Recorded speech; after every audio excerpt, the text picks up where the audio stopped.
Hey there, welcome to this week's edition of Thursdays with Mike. And frequently I'm wondering, what am I talking about? Actually, you're probably always wondering, what is he talking about? But like, what am I going to talk about? Sometimes it's like, well, I take a walk with someone and this comes up, or I get this question, and so okay, so I'll talk about that, or this thing, and oh, okay, I'll talk about that. And, so what do we talk about? And I just realized today, as I'm thinking, so what do I talk about? Oh gosh, I had to come up with something to talk about this week. That I actually haven't for the last year been able to do one of my favorite things. Okay, and this is actually just going to demonstrate how absolutely pathetic I really am. So I'm just being totally vulnerable and real with you here.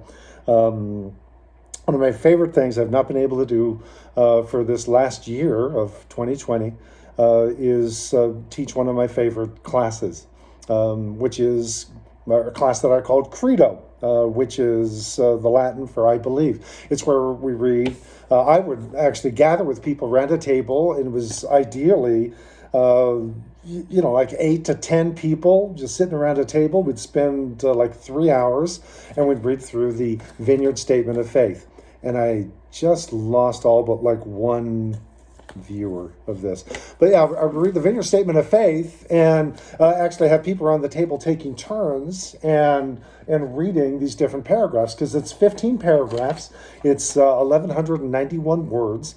And it sets forth what we as the Vineyard believe. So, this might immediately narrow the audience here to those that are just Vineyard people or have an interest in Vineyard theology, which is kind of like, perhaps for a lot of us. I mean, just the word theology, doctrine, creeds, okay, but actually, it was the most thrilling thing that's one of those thrilling classes that I ever taught. I mean, I do it several times a year, and it was just awesome. And I always wanted to like re-enlist. And then, of course, the next day I'd wake up and it was just like, oh, no, I don't want to re-enlist. Okay, then what was I thinking? But, at the time, it really seemed like a good idea again. Okay, but anyway, my thought is, why don't I just do Credo via Thursdays with Mike? It does kind of lock me in for a while, but then I just take full, full rights. I reserve full rights to just take an excursion off wherever I very well please at any time. But yeah, let's do this thing. So I'm just going to try to watch the time, make sure that this is no longer than a TED Talk, which I can really be bad at. As far as the time management, as well as sounding anything like a TED Talk, just failure in both of those areas. But yeah, try to keep it to 15 minutes or less. And so as we're talking about a creed, what we believe, I mean, why does a creed matter? I mean, seriously? I mean, creeds? I mean, come on. I mean, creeds, I actually grew up in the Presbyterian Church where every Sunday we, in unison, like the Borg, recited the Apostles' Creed. I believe in God the Father Almighty, maker of heaven and earth, blah, blah, blah, blah, blah. You will be assimilated. Your unique distinctives will be added to our own. Yeah, anyway, Star Trek totally ruined the whole liturgical high church creed experience. I think it was a conspiracy, actually. But yeah, so what's the deal and what's the point? And so I'd simply say this, that all of us have a creed that we live by. Most of us just don't write it down. We don't think about it. We just absorb it. I think this is a point that's made in a number of Dallas Willard's books. It's one of his key thoughts, which is all of us have a belief system that drives us, and we all are living in very faithful accord with it. It's just that very often what we say we believe and what we actually live, they don't match up, because there's another belief system which is really driving us. And so we could say, for instance, if I believe that everyone around me is going to burn in hell, but I'm still playing soccer with them or basketball or racquetball, and I'm still just going to work and just doing life, and oh well, I guess they're going to burn in eternal conscious torment forever. But there's no effect on how I actually live and interact with those people, and except for a handful of people we would say are just crazy, and they need to be put in a psychiatric ward. They're the ones who look crazy, and they hold signs outside of the baseball games we used to have. But anyway.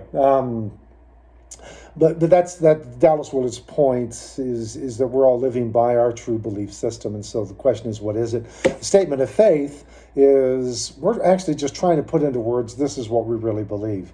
Now the challenge as you read through it is this what we really believe? Is this what I really believe? And the name of the class is Credo, I believe, and that really is the question when it comes right down to it. Is this what I believe? And if so, how is this showing up in my life? Or is there another belief system I'm really operating in and under and through? I do like to point out that this is it's not a trifold. You can say the Vineyard Church has a centerfold. There's the centerfold.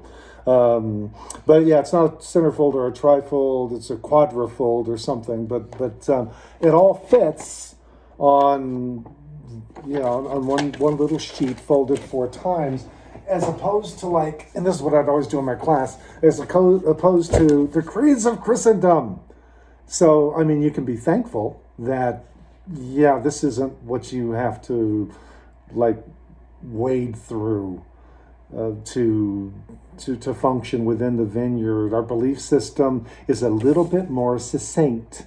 And although I do this is Philip Schaff's The Creeds of Christendom, and so you've got the history of the creeds, the Greek and Latin creeds, the evangelical Protestant creeds. And these are always hot items that people are constantly checking out. Okay, no, actually no one's ever asked for these. Anyway, but I will just dip in to the introductory chapter. Philip Schaff in the history of the creeds of Christendom, first chapter, volume 1, as he just defines what a creed is, and that's probably a good place for us to start before we start diving into the 15 paragraphs and 1,191 words in the Vineyard Statement of Faith. Okay, he says, a creed or rule of faith or symbol is a confession of faith for public use, or a form of words setting forth with authority certain articles of belief which are regarded by the framers as necessary for salvation, or at least for the well-being of the Christian church. And so as he's defining these terms, for instance, when he talks about the rule of faith, that's the Greek is kanon. Kanon, it's not canon. Sometimes you hear about the canon of Scripture, and that's just pointing to a ruler. It's a measure. And so this is the means by which we kind of measure things. And so in this case, the rule of faith, it's the measurement. So this, basically the articulated creed is just kind of like the ruler by which we examine and measure things and either find them wanting or fitting. A creed, he continues, may cover the whole ground of Christian doctrine and practice, and that's why you would need 3 volumes, or contain only such points as are deemed fundamental and sufficient, or as have been disputed. It may be declarative or interrogative in form, so it can be asking questions or just making statements. Ours just makes statements. There are 15 paragraphs making statements. This is what we believe. It may be brief and popular, as the Apostles and the Nicene Creeds, for general use in teaching settings and at baptism, or more elaborate and theological for ministers and teachers as a standard of public doctrine.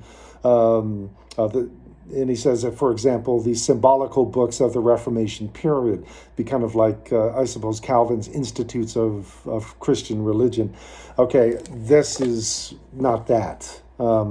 This would be brief and popular, as opposed to more elaborate and deeply theological, although it's certainly going to touch on theology. Each symbol, that is, each rule of faith, all right, each symbol or rule of faith, statement of faith, bears the impress of its age and the historical situation out of which it arose. And the vineyard arose out of the Jesus movement, where we were trying to get away from a hierarchical religion that was out of touch with the inbreaking of God's kingdom. We were getting out of this book and the heavy, dense theology that was divorced from actual life. And the inbreaking of the kingdom, the now and the not yet, the Jesus movement, people sitting around not wearing, not wearing suits and ties, but jeans and tie-dyed shirts and singing Kumbaya or wonderful Jesus songs and so forth. I mean, that is kind of that's the historical situation out of which this one, okay, this creed here in particular, gosh, it's a slippery little thing, out of which it arose. They are milestones and fingerboards in the history of Christian doctrine. They embody the faith of generations and the most valuable results of religious controversies. So people argue, and we end up with some valuable clarifications, is what Philip Schaff is saying. They keep alive sectarian strifes and antagonisms. So it reminds us of the conflicts that have resulted in this. But they also reveal the underlying agreement and foreshadow the possibility of future harmony. Faith, like all strong conviction, has a desire to utter itself before others. I would say not just to utter itself, but to embody itself. What we really believe comes out of our mouth. And that's why Jesus said you're going to be judged by every idle word that you speak. That's these things that you say, oh, I didn't really mean that. Oh, no, you did. You really did. That came like right from here, passing through the filters. Well, it didn't pass through the filters to your mouth. That's the whole thing. It just spilled out. And it reveals the true intent of the heart. And so out of the abundance of the heart, the mouth speaks, which is actually what Jesus said on that occasion. I believe, therefore I confess. Credo, ergo confiteor. Okay, it's probably terrible Latin. But so anyway, so that is what creeds are. That's how they arose. That's how they function. And so what we have here is what we would call a communal creed, as opposed to a confessional. Confessional would be something that you're expected to sign, just like when you go in to buy a car and you have to initial with all those, each of those paragraphs, initial here, initial here, initial here, initial here, initial here, initial here, initial here, initial here, etc., etc.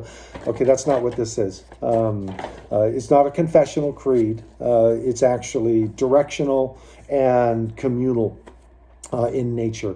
And in just about the last minute or so here, just to summarize what Phil Strout says in his introduction to the Vineyard Statement of Faith. The Vineyard Statement of Faith is an attempt to provide a brief summary of who the vineyard is and what we believe, a concise affirmation of why we exist. It gives meaning to all that we do. It drives our purpose, defines what is central to us, positions the vineyard in the larger body of Christ, and removes ambiguity in mission. So again, hopefully it's clarification that we're getting. So I'm just going to start plowing through here, and I may have some more introductory thoughts next week. We'll see. I guarantee I'll probably have some other introductory thoughts because I'm thinking there's some other things I'd like to say here. But that'll be next week. So so I'll just give you some homework. Get a hold of the Vineyard Statement of Faith. You don't need a hard copy. You can just go online. Just Just Google Vineyard Statement of Faith, and it'll probably take you to the Vineyard USA site. And you'll see it there. Again, 15 paragraphs, 1,191 words, which is actually just 2 words over the number of chapters in the English Bible, which is 1,189. And I think I know which 2 words to eliminate, so we could actually match up and be truly biblical. And spoiler, they would be the words eternal conscious. I think, yeah, we could remove those 2 words, and then we'd have 1,189 words and be like totally biblical. But I just, yeah, spoiler, that's paragraph 15. So you're just going to have to wait. All right. Through all of these weeks, like 15 weeks. I mean, that's like 3 months or more, and we'll get to that then. So there you go, folks. We'll pick up with this next week, and do keep coming back, and thank you for taking the time to just listen and follow along. Hopefully, it's good for you. If not, well, you won't be back. So anyway, hope to see you next week.